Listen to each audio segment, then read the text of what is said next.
Belakangan ini, ngerasa nggak sih pengeluaran buat isi bensin kok makin bengkak?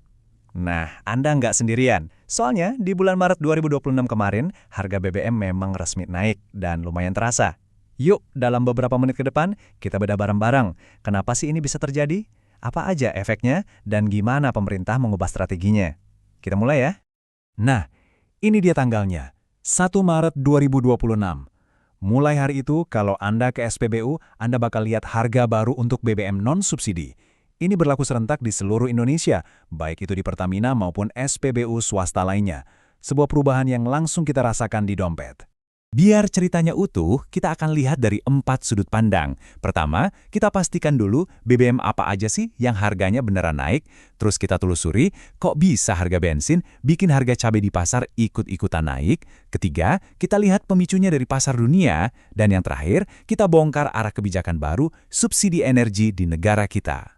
Oke, kita mulai dari bagian pertama, yang paling dekat dan paling terasa buat kita semua. Apa sih yang sebenarnya terjadi di SPBU? Yang perlu digarisbawahi, nggak semua harga BBM itu naik loh. Kenaikan ini spesifik buat BBM non-subsidi. Jadi yang harganya disesuaikan itu kayak Pertamax, Pertamax Turbo, Dexlite, dan Pertamina Dex. Nah, kabar baiknya, Pertalite dan Biosolar yang disubsidi pemerintah, harganya ditahan, nggak ikut naik. Biar lebih kebayang, kita ambil contoh paling umum ya, Pertamax. Di Jakarta dan sekitarnya, harganya jadi Rp12.300 per liter. Wah, buat yang sehari-hari pakai Pertamax, angka ini jelas kerasa banget bedanya.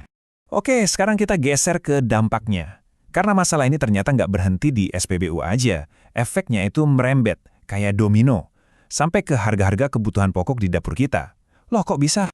Mungkin Anda juga bertanya-tanya ya kan, apa coba hubungannya harga bensin yang kita isi di motor atau mobil sama harga cabai yang kita beli di pasar? Kelihatannya kan beda banget, tapi ternyata kaitannya itu erat sekali. Nah, ini dia jawabannya. Namanya efek domino. Coba deh kita pikirin. Semua barang kebutuhan kita, mulai dari beras, sayur, sampai cabai, itu kan perlu diangkut. Dari petani ke pasar, dari pabrik ke toko, proses angkut ini butuh apa? Bahan bakar. Jadi, begitu harga BBM naik, ongkos transportasinya otomatis ikut naik. Ujung-ujungnya, ya harga jual barangnya juga harus disesuaikan. Dan ini bukan cuma omong kosong loh.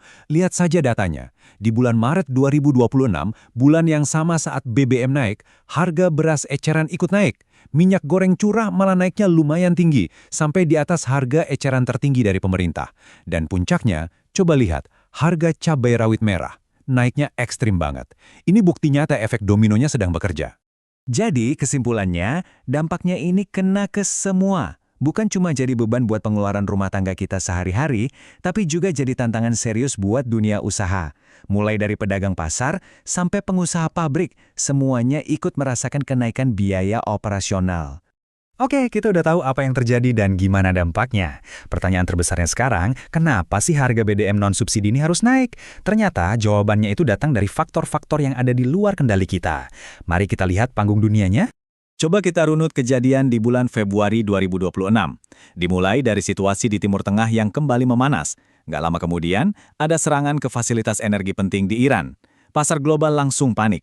Mereka khawatir jalur distribusi minyak utama dunia, yaitu Selat Hormuz, bisa ditutup.